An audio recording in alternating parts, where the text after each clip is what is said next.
All right, howdy guys, and welcome to episode number 5 of Stall High. I'm your host today, Kendra Dixon. Really excited. We've got some awesome background music today. We're going to be rocking out, and we're going to be talking about the mental health of horses. So within the Stall High app and the Stall High community, we've really noticed that we have a very unique opportunity to speak up for the horse and to fill in some of those training gaps that just don't make sense. When you have taken your horse to the vet, when your vet says your horse is sound and healthy, and there's not a physical problem, but your horse is not working, your horse is not responding, you've already tried everything you know to try, like calming supplements, feeds to make them go faster, a variety of bits. Some people have a collection of bits in their horse trailer or their tack room that literally costs more than some people's truck or trailer. When you've done all of those things and it's still not working, your horse is not responding as you expect, there is typically an emotional root to the problem. And that's the mission we're on at Stall High, is to remove the mental block for horses and riders. And I'm really excited because I can already see we've got some awesome guests coming in today. If you're watching on a different platform, we're streaming on Facebook right now, on TikTok right now, and YouTube. If you want to see what I see, I would encourage you to go follow Kendra Lee Dixon on YouTube and set a calendar for Stall Talk, noon Central Time every Tuesday. This week is brought to us by Jake Whitman. He is a master farrier and consultant out of Weatherford, Texas. If your horse has funky feet, and you are questioning whether your farrier is really getting the angles right, like you've tried and you've been patient, but maybe you don't have a lot of selection, and no fault to your farrier, but maybe your farrier has some questions. If you're looking for an expert master farrier to consult you, and you want to send in some photos or a video of your horse, we're happy to connect you with Jake Whitman. Just reach out to us here at Stall High. Fire us an email, info@stallhigh.com, and we will get you connected with a consultation with the master farrier, Jake Whitman himself, out of Weatherford, Texas. If you're going to try to book with him to get your horses personally done, get on the waiting list because it's extensive. And praise God, I met Jake years ago with Dr. Justin High in Weatherford. He has Riata Equine Hospital and Podiatry Center. That's where I was first introduced to Jake Whitman. And let me tell you what, I owe him a lot of credit. A lot of my rodeo wins on the pro circuit were because Jake and Dr. High kept my horse sound, and they could keep him sound when other farriers and other vets couldn't. So my hat's off to them. I owe them a ton of respect and gratitude over the years. And with that said, let's get going. Kevin, so you are a High interactive member. Tell us about your new saddle. Well, I got a new saddle. Because somebody at Stall High told me I probably should get a new saddle, which was you, and I did. So I got the cutter, put one ride on it yesterday, and I feel the horse more is the only way I can say it. And the other thing is I rode her yesterday with no spurs on, and she behaved like I had them. So good. It's amazing how something as simple as a piece of equipment, just changing that can change the feel of your horse, can allow them to hear you easier, and it's better for both of you. It did. I mean, it really did. Which I was like, this is crazy. Well, I was scrolling through TikTok a few weeks ago, and I saw this guy advertising the saddle, and I'm like, that's a sweet looking saddle. Like, I think that is a quality saddle. I'm not there to personally feel it, to sit in it. But it just so happened that saddle was located in Nacogdoches, Texas. Hello, Lori Roth. So tell us the story real quick. So yeah, I reached out to him, and it turns out that he does some day work over at SFA Equine Facility, which is maybe 4 miles from my house. So he brought it over, and we propped it up on a couple of farrier stands, and so I got to sit in it and get a feel, and we did a FaceTime and checked it out for Kevin, and it's Kendra approved. And Kendra and Lori. Yes. So good. Well, that is a really, that's a great report, Kevin. So I'm glad that you like it. There is always that risk when you purchase something, sight unseen. I'm glad that we were able to get hands on it, because sometimes things can look good online, but they feel different when you get there. And that's what we're really learning a lot about Stall High, is how something seemingly so small can get a drastic result. So I'm really excited about this mission that we're on. We're now in episode 5 of Stall Talk, where we get to share a little bit of Stall High's story every week. And speaking of stories, our guest today is Leanna Rae. So Leanna, wow, we are so impressed by you and everything that you bring to the horse industry. And you are a relational neuroscience girl.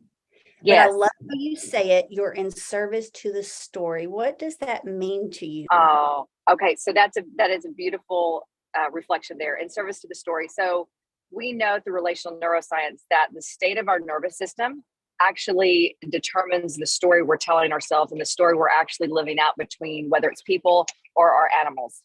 And so it's understanding the neurophysiology and the neurobiology of again, how our state and nervous system state, meaning like parasympathetic, right? Is that kind of like almost freeze shut down when it gets too low into what, and we'll learn more about this, is like, it's called the dorsal vagal. And it takes us so low that we just shut down. Can't hear anything anymore. We can't collect our thoughts. We are in the shutdown state. And so that really affects the lens through which we see the world and through which we see ourselves. And then the sympathetic part of the nervous system, if it runs too high without what we call the ventral brake being added to it. And by the way, you're gonna be excited to know this, horses have a ventral vagus nerve as well. What? So no, yeah, the vagus nerve, it is our master conductor and connector between the head, the heart, and our stomach. It is a beautiful nerve, and that's been discovered here in the last 20 years.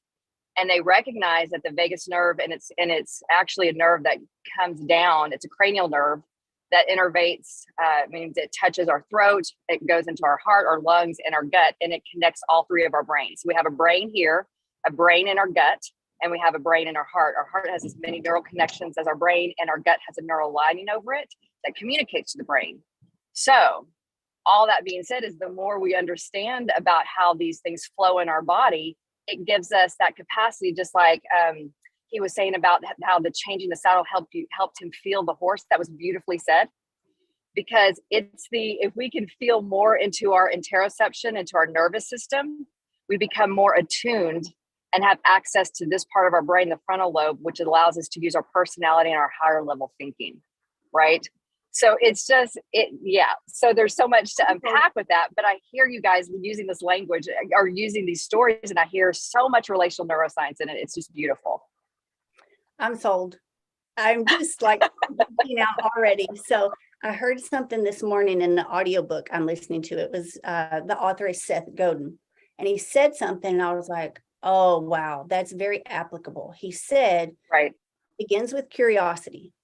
Sometimes yes, it takes 5, 10, 15 years for that spark of curiosity that leads us into the learning process where learning becomes fun. And he said, once you kind of, you cross over that barrier, you realize that playing it safe, following the crowd, is actually the riskiest thing you can do.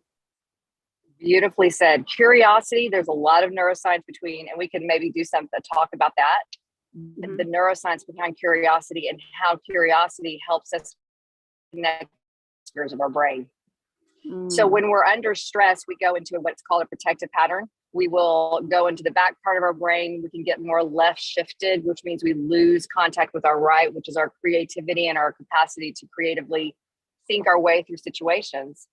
And then people go, well, when we are in that state, what do we do? And that's a good question. And we process information from the body up. which means the breathing patterns that we begin to engage with, the way in which we move our pelvic floor in the midst of stress, right? All of those things get us connected back to our vagus nerve, which gives us the capacity to go back into what we call a regulated state. But curiosity, it's, because our brain is wired for story. In fact, I think the neuroscience behind it is when the brain is wired for story, even if it's wrong, we get a dopamine hit. And dopamine is, yes. So adding that sense of curiosity basically primes the brain to say, there's more than one way that this could look. So it keeps us out of that rigid mind frame. So we go back. So there's like a growth mindset, and then there's a rigid mindset. But yeah, the brain is wired for story. It's wired to fill in the blank really quickly. But if we could be curious and use the language of curiosity, it changes the way in which our brains interpret the information that's coming in and that we're processing. Do you know what I love? What? I love that God That I'm is driving and blessed. talking about this and being able to see you guys. I love, and I'm so thankful that God has blessed me with people in my life who are so much smarter than I am, so that I can follow and be. I feel the same. Oh my gosh. Yeah. I'm just hearing you talk, and I'm getting bullseye, like click, click, click, click, click, how that relates to our horse, the pelvic floor. I was stuck for so many years, even decades, with my horses and my bull racing, having this massive dream and this fire in my heart, but it was not working. Like it tried to follow the crowd. I tried to do everything as perfectly as I could within my budget, and I made a royal mess. I made so many mistakes, and now my heart literally bleeds for people who are in that season of life. Right. Knowing that there's a way out, knowing that it starts with a spark of curiosity. Yes, it does. And knowing the power of that curiosity just isn't that would be nice to think. If we can deeply understand the relational neuroscience behind it, it really, what it does is it convinces our left brain that this isn't just nice to do. This is actually really important part of it's an important part of our practice, the way in which we are being with our horse, with each other. And, a lot of that came from my work with athletes, because with athletes, it is a mindset. But the interesting thing with that is that they were coming to me going, well, I'm thinking these great thoughts, but then nothing happens. I'm like, well, right, because it's more than just the thoughts. We're working with the physiology of your body along with that thought. We're connecting the two. And then that's when you begin to see some shifts and changes. And then what we say is the horizon of possibility begins to open. And so just like your beautiful topic today, when the horizon of possibility opens, we don't look at things myopically as this succeeded or this didn't. In fact, when we can open up that horizon of possibility, what the brain begins to understand is that this was great information. This is action-based research, which means I am constantly taking like calibrating and taking like a weather check, and then taking that information in, and it's shifting and changing how I move into the next moment versus saying I failed. And then that takes us into either dorsal shutdown or we panic, right? And then that's when actually it can be dangerous. Mm-hmm. Right. Especially when you're on a horse. Okay, so I'm going to toss it to Lori. So last night class, our Monday coach at Stall High, our mentor for our interactive members, is Matt Reeves. He's an 8-time National Finals Rodeo qualifier. He is legendary in the event of steer wrestling, but he's like, we call him Matt Rodeo Google Reeves. He knows so much as a veteran competitor. And we were talking about the difference between the fear of failure versus the fear of criticism. So Lori, what were your takeaways last night listening to Matt talk about that? And how do you want to wrap in your story and what you want to share this week? Yeah, I definitely think there's a lot of mindset that goes into that, right? He also not long ago said that you don't, I think he's the one that said it, you don't really fail, you either win or you learn. And if you can shift your brain to accept that as a fact and just knock failure off of the list of possibilities, you're either winning or learning.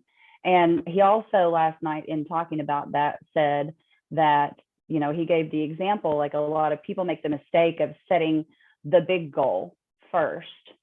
And it's really more beneficial and, you know, it leaves you less open for, you know, pain and heartache of not being able to achieve it if you'll set smaller goals ahead of that. Sure, there's nothing wrong with saying, I want to make it to the NFR.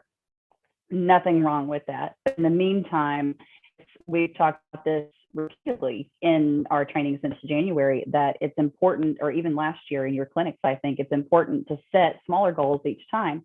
So I'm going to kind of wind in. I was talking to my brother last week, and we were talking about how practice does not make perfect, right? Nobody is perfect. We all know that.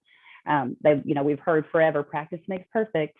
Well, not really. Practice can't make perfect if none of us are perfect. So, but what practice does do is it improves consistency.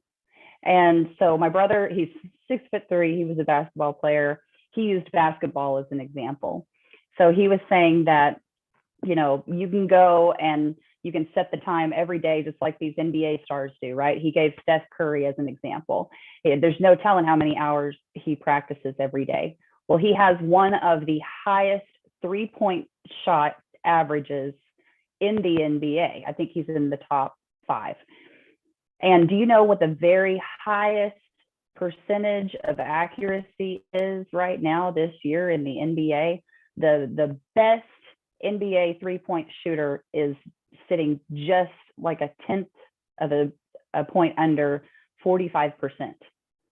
And those guys are, yes, this is their life. This is their livelihood. This is what they were built and made for.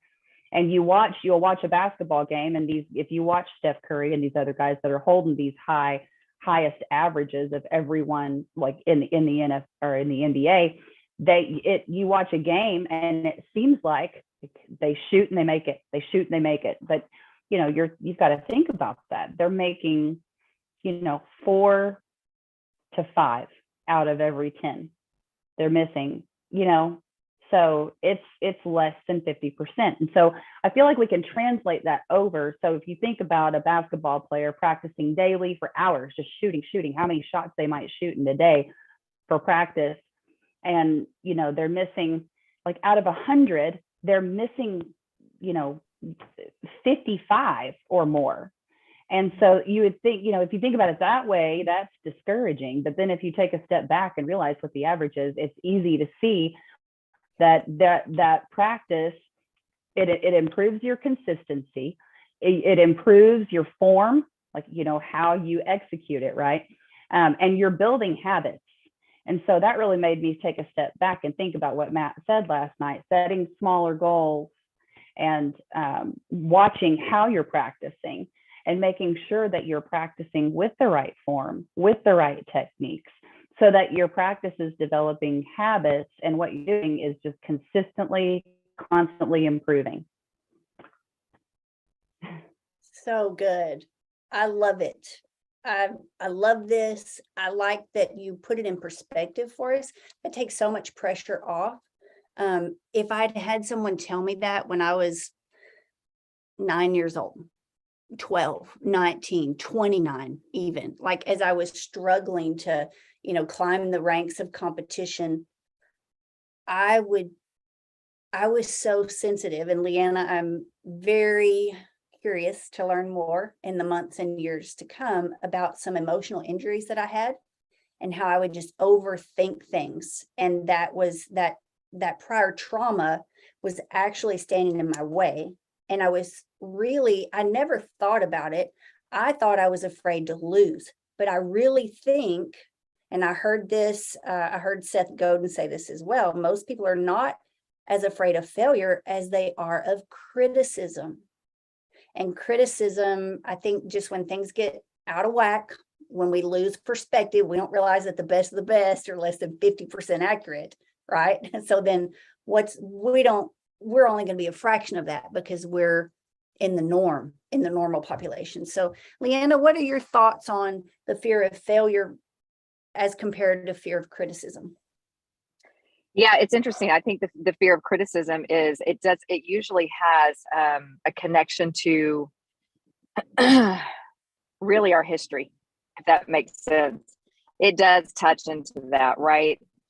This is where people go, do I have to go to therapy to deal with all that? I'm like, you don't. It depends on the history, on our history, right? But it's to be aware. Awareness really is key for the brain. If the brain can be aware and understand, have a sense of context, that brings a sense of regulation. The criticism part is tough, because my question that I always ask people that I'm working with is, whose voice do you hear that in? Who do you see in your own mind when you hear that phrase? And you might not know it in that moment, but if you sit there and you just let yourself think about it, I'm going to guarantee you a face or a memory, somebody or some place is going to come up for us. And so what we're doing is we are, the reason why we have these things that you and Lori have put together is because it provides a place to name these experiences. And once we do that, it doesn't become lost in our subconscious. See, if things get lost in our subconscious, that provides a lot of dysregulation. But the moment we can see it and name it, it takes it out of our subconscious brain into the conscious, and the conscious brain goes, oh, I can work with this. I just didn't know. And right. And so in that naming of it and that sharing of it, that automatically brings a sense of regulation to your nervous system. And then in that sense of connection, you can actually move through that discomfort. Not that the discomfort's going to leave, because see, that's the thing, is like everyone thinks that the goal is to have the discomfort leave. And I wish I could say it could, but we all know that we live a very human life. It's that, can we move through that discomfort with a little bit more ease, maybe a little bit more quickly, a little bit more identifying it quicker. And then we go back into that sense of rhythmicity and regulation. So that's what we're looking for is right. Because I often say, yeah, those phrases are going to hurt. It's like if somebody pinches me, I'm going to say, ow, like I'm not going to be okay with that. But the question is that if somebody pinches me, do I have the space in my own nervous system and my heart and my brain to go, I don't want to stay in this situation. I'm going to be moving. Thank you. Right. Like having choice. That's what we want access to. So does that make sense? Oh, yeah. And you said something I've honestly never considered before, like, whose voice are you hearing? Well, yeah, it goes back to, I think at an early age even, and you still hear it. I mean, the older you get, the easier it gets sometimes, not always. But for me, when I actually started climbing my way out of the pit, right, and actually getting results, and was able to climb into the pro ranks and then into the top 15 world standings, like, things changed. So I didn't attend as many small local events. I wasn't as exposed to the chatter. And as much as we love our sport and we love our people and we love who we are, it can be cliquey. It can be judgmental, and it can any sport. So I think that voice in my head was conversations I heard out back, or when it wasn't my turn and I was sitting in the stands, I would hear somebody's parents being snideful, or other girls saying, well, she this or she that, or who does she think she is, or that horse, and I was just like terrified. I didn't want to be that girl. I didn't want to be that topic. Oh, Kendra, you bring up such an important part. So when I would work with athletes, we would go through their history of their injury list, right? And then especially like the ones in college, though, they would be like, yeah, I haven't had that injury. So, but I would ask this next question. Okay, you haven't. Have you ever witnessed your teammate or someone else being injured? And boy, their facial expression would be like, oh God, yeah. See, all of that, that's the body saying. And I said, and when you saw that injury, what did that touch in you? And they said that could be me. That could be the loss of my scholarship if that happens to me. So that is called the secondary. Do you know what I mean? Like, you're taking in, it didn't happen to you, but it's happened around you enough to where your body goes, and see that little reflex of the body, those are the places we want to begin to work out what I call the emotional kinks. because that reflex of drawing into what we call the protective pattern of the body keeps us out of flow when we need to be, in flow with the horse. Or as an athlete, you want to keep your stride, because if you contract, you can get hurt. And so what you just said is incredibly powerful and very valuable to acknowledge. Well, I know I'm not the only one. So Emily, if you're at a place where you can talk, can you feel me? Have you experienced that too as a competitor?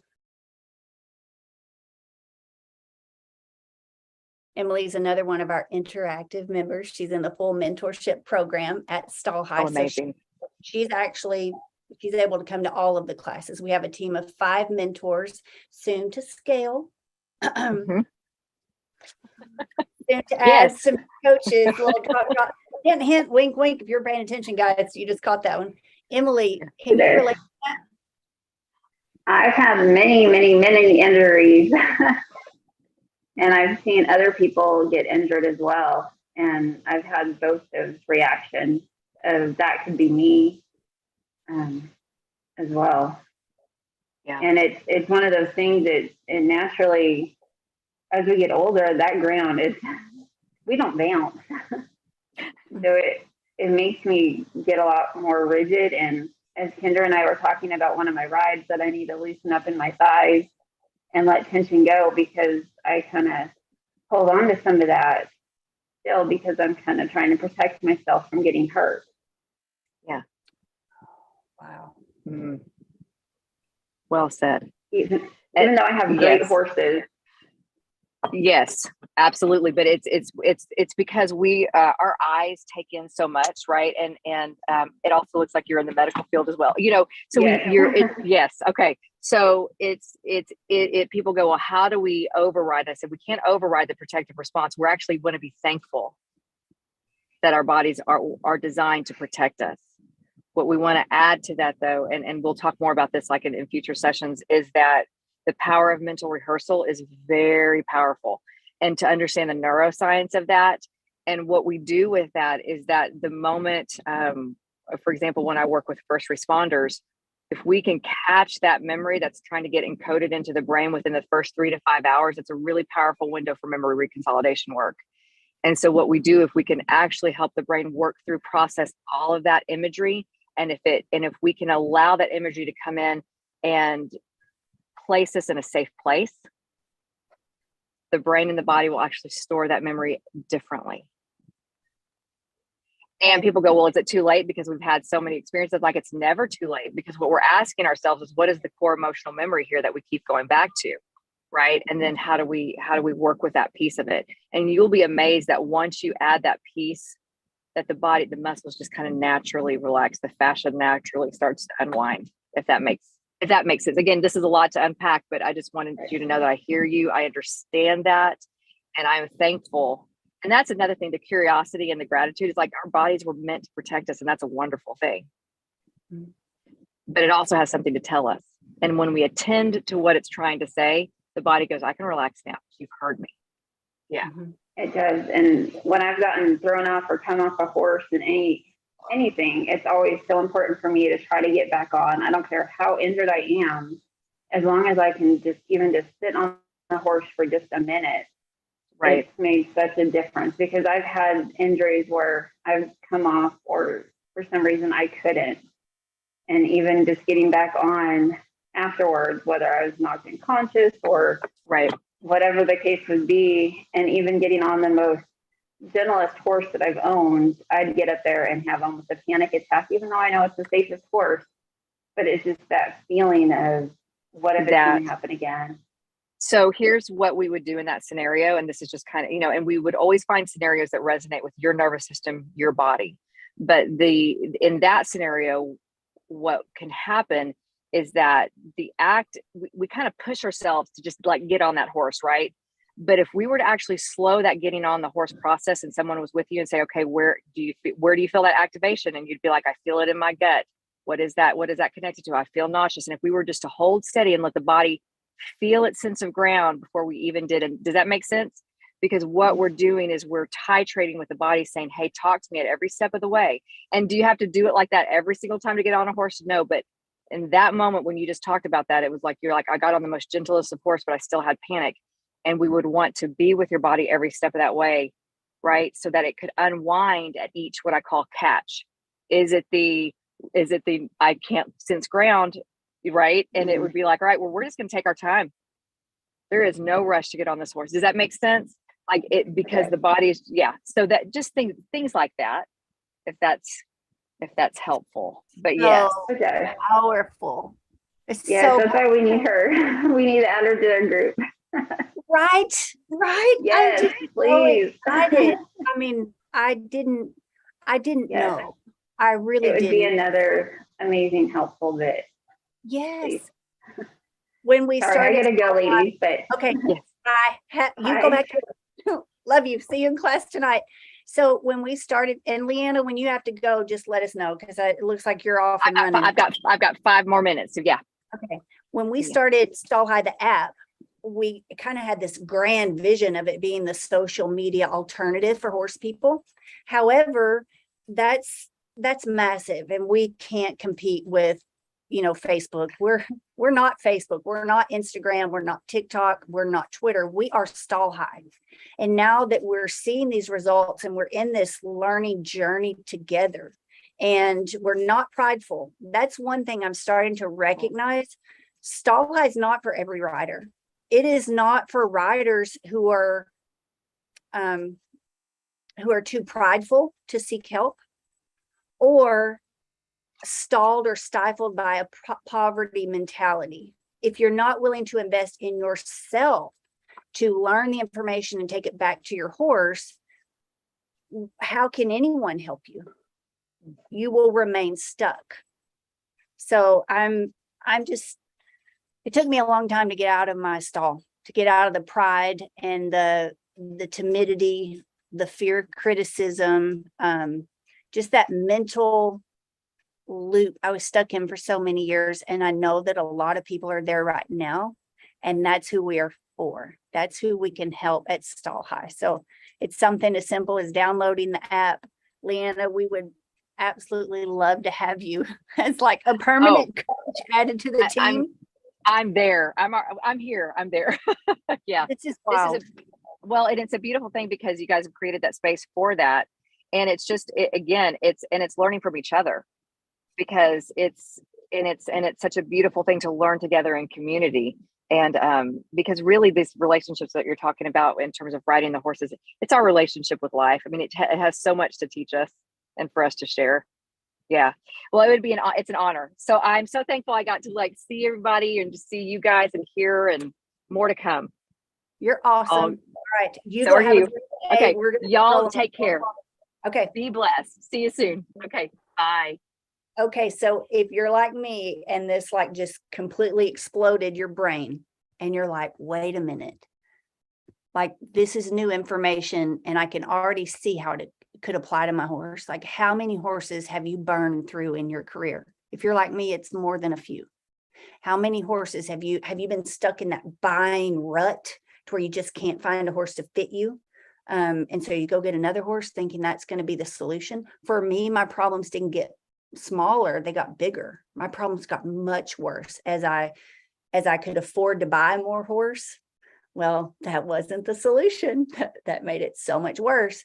So if just listening to Leanna, listening to Kevin, listening to Emily and Lori here on Stall Talk, if we have your attention and you want to know more, if you want to know how to connect with Leanna, you just heard her say she wants to be a part of what's happening at Stall High. I very much want to bring her on as one of our weekly mentors so that you can actually attend a live class with Leanna Rae once a week. That would be phenomenal. And to be able to book a private session with her, I can already see how that would have benefited me decades ago. You just don't know what you don't know until you know. Kevin, what are your thoughts? I saw your mind blown comments. I'm going to have to go back and watch this over and over again, because she unpacked a lot of stuff. And I have lots of traumas. So,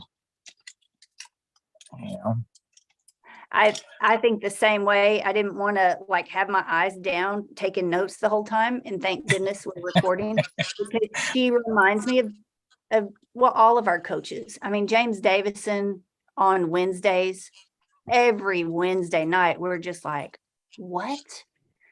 Thousands of horsemen, professional horsemen out there in the horse community, in the horse world. They don't know some of the things that James teaches. I didn't know. And I've been very blessed, very blessed in the saddle. I have been able to accomplish and, kind of develop my own signature style, in the horse world, in the rodeo world. But I'm so thankful to be able to learn from people like James on Wednesdays, Matt on Monday, Vin Johns Ronnie. on Thursday, Ronnie on Fridays. Like, what an amazing team of mentors, and in our community, and the interaction. That's why we call it interactive level. The interaction is what makes it more dynamic. When we all share our thoughts, it is iron sharpening iron. So, Lori, anything else to add today before I share some videos? So good. I think yeah, it's so good. I mean, we've got a whole lot to think about, and I did take notes. I was over here. There's a whole lot to dive deeper on that I think will help a whole lot of people. Mm-hmm. Yeah. If we can save one person from having one accident, you can't prevent every accident, but you can prevent a lot of them. I've learned that just through horsemanship and common sense. But we're not born with that. It's definitely a developed skill. And that's through experience. And that's what we can help people through that process more conveniently than ever, because it's online learning. It's online. Everybody can join. You don't have to spend a fortune in diesel. You don't have to take time off work. You don't have to sign up for this grueling program where you have to ride your horse an hour a day, 6 days a week. None of that. It's actually very flexible. You can either learn at your own pace. You can attend one live class per week. It's called Pick Your Pro. Or you can join like Emily and Kevin here, and you can have access to attend as many live mentorship classes per week as you want to. So I'm going to go ahead and share my screen. We have some cool videos, some success stories to share this week. All right. Share. All right, can y'all see this okay? Yes. Okay, so this is another one of our interactive members. This is Mindy on her horse Paint. We call Paint like our stall high mascot. She's our stall high unicorn. This mare is so awesome. She loves Mindy. Mindy has been part of, I think, every clinic we did in 2021. Is that right, Lori? Yeah. Yes. Yes. So she came to Ride with Confidence. She came to Better Posture, Better Horse. She was part of every single Get Your Bit Together online clinic. Everything. Feedback Fashionista. I mean, she has been there, and she was one of the very first founding members to become part of the mentorship program. Now, it's been really cool to see her progress and to understand where she started. So and she's not here to tell her full story, but if you are watching and you can relate to this, what you're seeing now is a rider who is so transformed. She looks so much more secure in the saddle. She looks so much more confident in making a run. You're going to see her hit a barrel on this run, and it's okay. It's not a devastating, like, heartbreak, this big emotional letdown anymore, because she's walking through us with this mentorship program as we kind of unpack things, like Leanna said today, mentally. So we're not just removing mental blocks from horses. We're removing mental blocks from ourselves as riders and stewards of our horses. So y'all check this out. Her horse is so much calmer coming in the gate. She's got a lot more speed than she had. And you'll notice that Paint's head doesn't bobble as much anymore. This horse is so much happier. Now, right there, if you are watching at home, And you're like, oh my God, that happens to me every time. Like I always just clip that barrel when I'm leaving it. That is a great problem to have. Congratulations. Let me rewind. Great problem. This means your form is correct. Look at Paint. Paint and Mindy, they're in it to win it. The only thing they could do differently is just add momentum. So just put a little more on it right here, like that last final oomph before you get there. Then she would have enough speed and enough momentum to push her form through the turn. This mare's posture is correct. Mindy's riding better than ever. So this right here, great problem to have. It's the horses that crash the front of the barrel. That's a much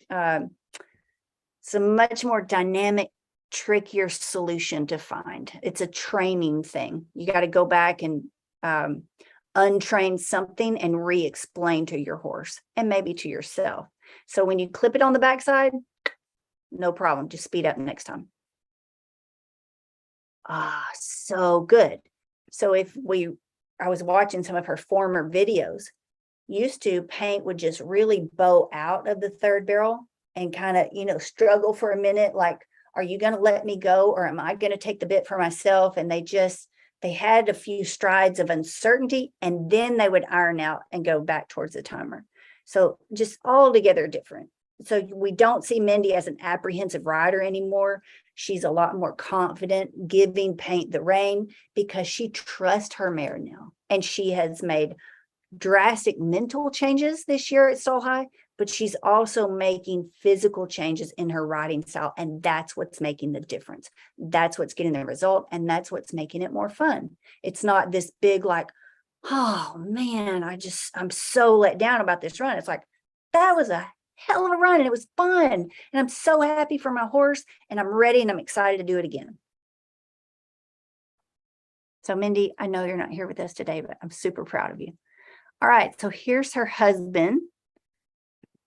And check this out. So he's not on Paint. They've got two Paint horses. This is a very respectable run, just smooth as glass. And I'm noticing a difference in Martin as well. When he became a part of Stall High with Mindy, he already had a very keen awareness of horsemanship, real good seat, real advanced sense of timing with the horse. Like you could just tell, like it comes easy for this guy. But what we're seeing develop in him is finesse. And from finesse, like this is wild because you think in order to go faster, you have to do more. Most times you actually need to do less, or I'm not going to say less, think more, move less. So it's not a drastic move with your body because it's body language. That's how a horse receives our message, through the movement of our body. And if our movement is inappropriate, that message is not received clearly or successfully. And we're seeing more of our riders more and more as they see. Once you see, you can't ever unsee it. And learning how to make those mechanical changes, it's actually easier and their horses are speeding up. Watch this next run. This is incredible. Watch Bucky. Now Bucky's grabbing a brand new gear. This horse is, money. Look at this horse reach and come into that turn. That's power. Absolutely incredible. Shade wide. Okay, so occasionally, guys, you're going to miscalculate. We all do. So right here, they're just a tick out of the pattern because they're a little too far out. Okay, when that horse did decide to engage muscle memory and come back, she came right on top of this turn. So had they been, I'm going to say 2.5, 3 feet closer to the turn and kept that forward motion, her shoulder could have kept moving and those hips would have pushed her right through just as beautifully as the first barrel. So the success of your finish, how well you complete a turn, is always determined by how you begin it. Your success is determined at the front of the turn, guys, not at the finish. So he's just going to kind of pull up right now, ease her down, shut her down. I love these still shots. Look, this looks like a completely different rider. Lori, what do you notice? Yeah. Oh yeah. Yep. I mean, her feet are secure in her stirrups. She's seated. Her seat bones are down in the saddle. And look, she has a smile on her face. It's so awesome. I love it. And you see her little fingers. You see how light her hands are. So she's doing less physically. She's doing more mentally. I think that's where I'm trying to explain. Like, we're learning how to remove the mental blocks. Here we are thinking it's a stifle problem, or it's a feed problem, or it's a saddle problem, or it's, my horse's behavior. There's a mental block more times than not. And that's what we're learning how to liberate, get away from those past emotional injuries that are actually keeping us from making progress with our horse.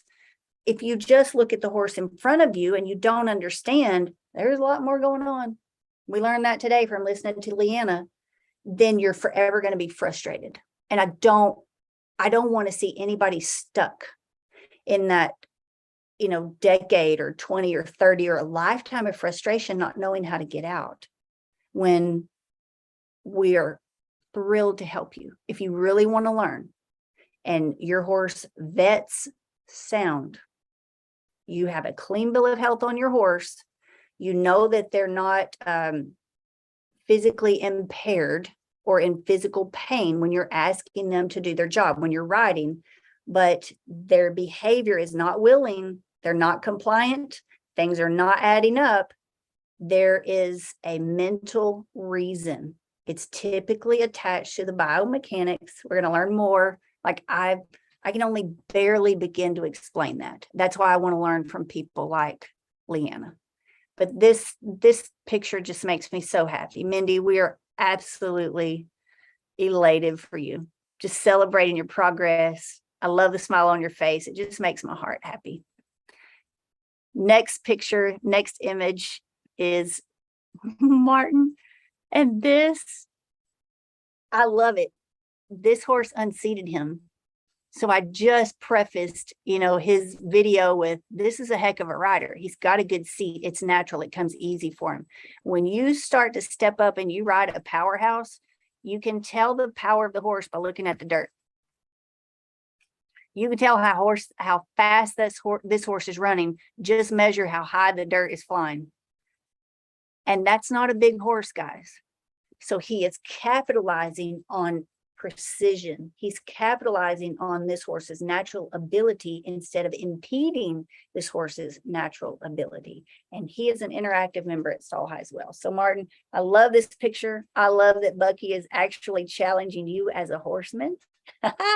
And she is unseating you. It takes focus and it takes practice, like you said, Lori, practice to get there, be realistic, keep it in perspective, just like Matt taught us. And that's a wrap, guys. Thank you, Jake Whitman, master farrier and consultant.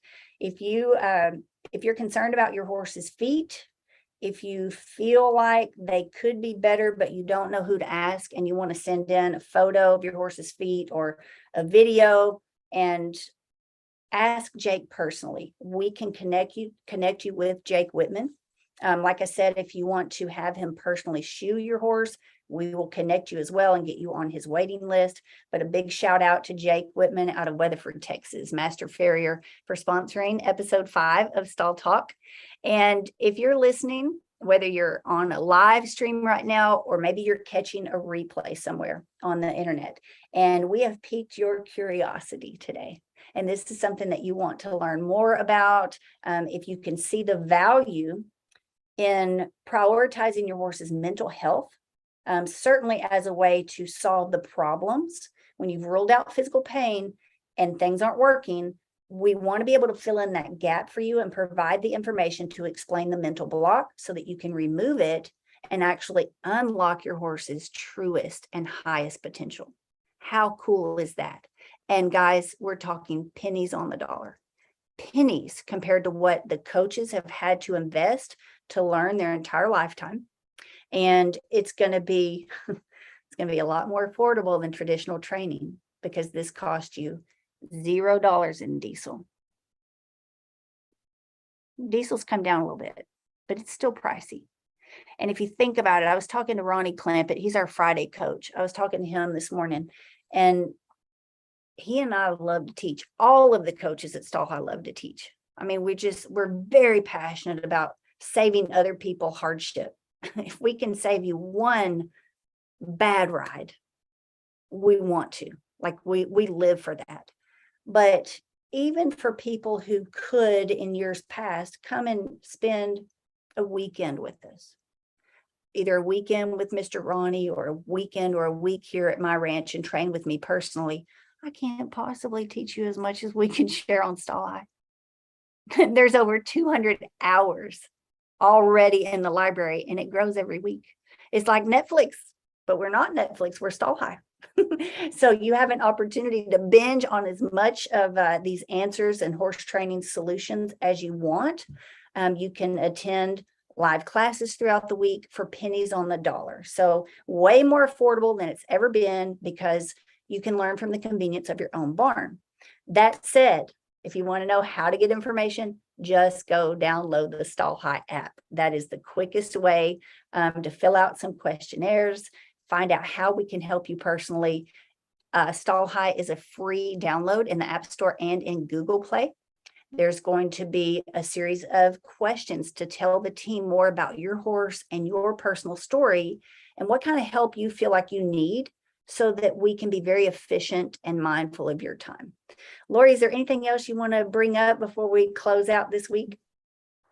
I think that's it. And if you're watching this on one of the lives, you're welcome to comment in there, and we'll see that and can reply there. But like Kendra said, if you go to the Stall High app, you can find resources in there, information, and our contact info in there as well.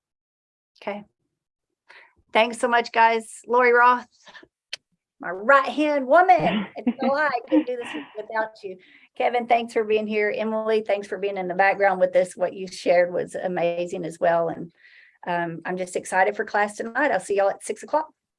Woo-hoo. Bye, everybody. Bye-bye.